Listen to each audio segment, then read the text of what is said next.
एक बार की बात है, बुद्ध के पास एक व्यक्ति आया और बोला, हे बुद्ध, मैं एक व्यापारी हूँ। मुझे मेरे ही मित्र ने बर्बाद कर दिया है। मेरा सारा व्यापार चौपट हो गया है। मैं कर्जदार हो गया हूँ। मैं आज उसी मित्र की हत्या करने जा रहा था। रास्ते में आपका आश्रम दिखाई दिया। लोग कहते हैं कि आप सभी की समस्या का समाधान करते हैं। क्या आप मेरी भी समस्या का समाधान कर सकते हैं?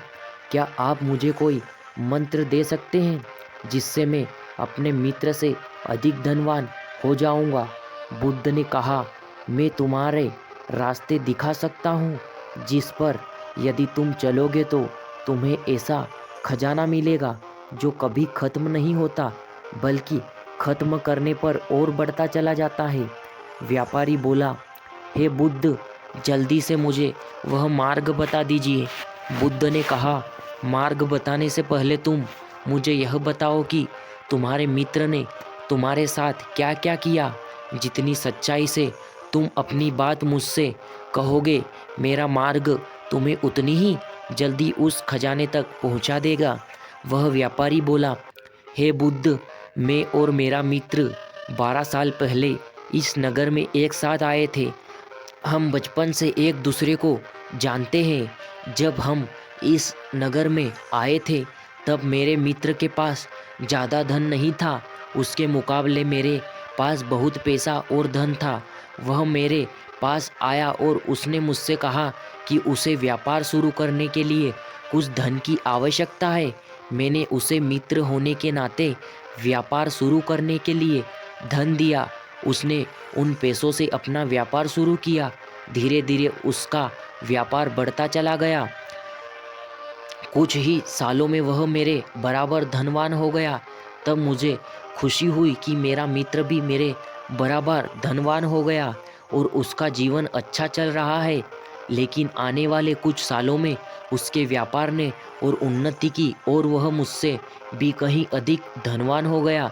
उससे मुझे कहीं अधिक बड़ा घर बना या और एक बड़ा रथ लिया।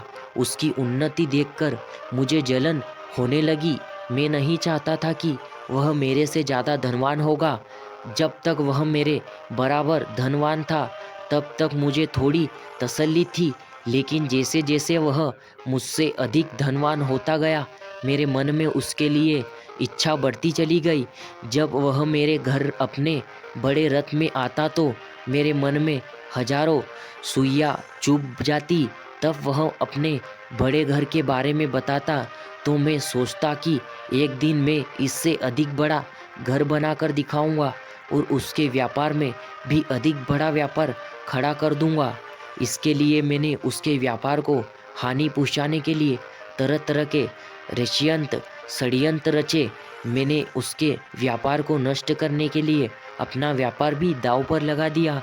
उसे थोड़ी क्षति हुई, लेकिन इस कार्य से मुझे बहुत अधिक क्षति हुई। मेरा सारा व्यापार नष्ट हो गया। मैं कर्जदार हो गया। मेरी बीवी और बच्चे रास्ते पर आ गए। बुद्ध ने कहा, क्या तूने अपने मित्र के साथ सही किया? व्यक्ति बोला, मैंने अपने मित्र को उसके बुरे समय में धन दिया ताकि वह अपना व्यापार शुरू करे, तो मैं उसके साथ कहाँ बुरा किया? जब वह अधिक धनवान हो रहा था तो वह मेरी मदद कर सकता था। हम दोनों एक साथ अधिक उन्नति कर सकते थे, लेकिन उसने सिर्फ अपने पर ध्यान दिया। उसने मेरी तरफ ध्यान नहीं दिया। वह भूल गया कि वह मेरे ही धन से धनवान हुआ। बुद्ध ने कहा, जब तुम्हारा मित्र तुमसे अधिक उन्नति कर रहा था तब क्या तुम्हें कोई उन्नति नहीं की? व्यापारी बोला, बुद्ध, ऐसा नहीं है। मेरे पास भी उन्नति हुई, लेकिन मेरे मित्र के बराबर नहीं। बुद्ध ने कहा, तुम्हें किस चीज़ की कमी थी? वह व्यक्ति बोला, बुद्ध, मुझे किसी भी चीज़ की कमी नहीं थी, लेकिन मैं अपने मित्र से आगे ही रहना चाहता था। बुद्ध ने कहा, तुमने अपने मित्र से ही आगे क्यों रहना चाहते? क्या इस नगर में तुम्हें मित्र से भी अधिक धनवान व्यापारी नहीं है? व्यक्ति बोला, हाँ, मेरे मित्र से भी अधिक धनवान व्यापारी यहाँ पर है। बुद्ध ने कहा, तो फिर तुम अपने मित्र से ही अधिक धनवान क्यों बनना चाहते थे? तुम उसी सभी व्यापारी से अधिक धनवान क्यों नहीं बनना चाहते थे? वास्तव में इस दुनिया में हम अपने से नीचे के किसी भी व्यक्ति को अपने से ऊपर नहीं निकालने देना चाहते हैं। जो हमारी दया का पात्र है, हम चाहते हैं कि वह हमेशा हमारी दया का पात्र ही बना रहे। अगर वह हमसे कहीं आगे निकल जाता है तो भले ही हम अपने चेहरे पर एक मुक्ता लगाकर दर्शाएंगे कि हमें खुशी है, लेकिन अंदर ही अंदर हमारे मन इस बात से बेचैन होता जाता है और वह स्वीकार ही नहीं कर पाता कि कल तक जिस पर मैं अपनी दया दिखाता था, आज वह मुझ पर दया दिखाने लायक हो गया है। और उस पर भी जब वह व्यक्ति आपकी दिखाई दया का गुणगान नहीं करता, आपकी मदद नहीं करता, तब आप उसे यह बता देना चाहते हैं कि उसको जो मिला है वह आपकी दया दृष्टि की वजह से ही मिला है। तब आप तरह तरह की षड्यंत्र रचते हैं और चाहते हैं कि वह व्यक्ति कहीं उसी स्थिति में पहुंच जाए जहां आप उस पर फिर से दया कर सकें। इसके लिए आप अपना सभी सुख चैन भी छोड़ देते हैं, जैसे कि तुमने किया। तुम चाहते तो अपने मित्र की उन्नति को सहज स्वीकार कर सकते थे और अपने व्यापार की भी उन्नति कर सकते थे। तुमने किसी तरह की कोई कमी नहीं थी, लेकिन तुमने अपने व्यापार को स्वयं बर्बाद किया। वह व्यापारी बोला, हे बुद्ध, आप मुझे यह बताना कि मैं क्या गलत किया, क्या सही किया। आप मुझे वह रास्ता बताइए जिससे मैं अपने मित्र से भी अधिक धनवान बन सकता हूँ। बुद्ध ने कहा, क्या तुम सब दांव पर लगाने के लिए तैयार हो? अगर तुम सब दांव पर लगाने के लिए तैयार हो तो मैं तुम्हें वह रास्ता दिखा सकता हूँ। व्यक्ति बोला, हाँ, मैं सब कुछ दांव पर लगा सकता हूँ।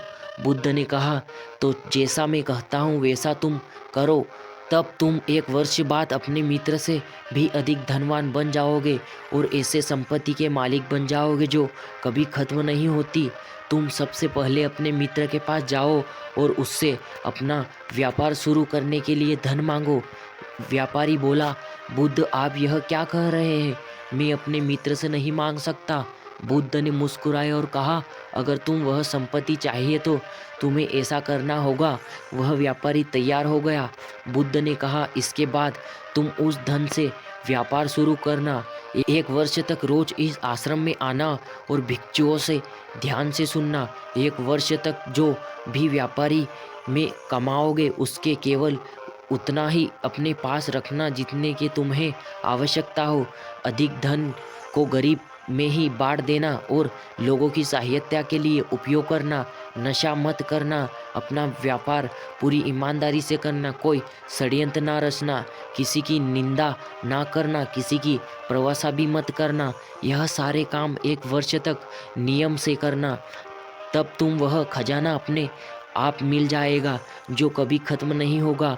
उस व्यक्ति ने ऐसा ही किया। 1 वर्ष पश्चात वह बुद्ध के पास आया और बुद्ध के चरणों में गिरकर बोला, हे बुद्ध, आप जिस संपत्ति की बात करते थे वह मुझे मिल गई।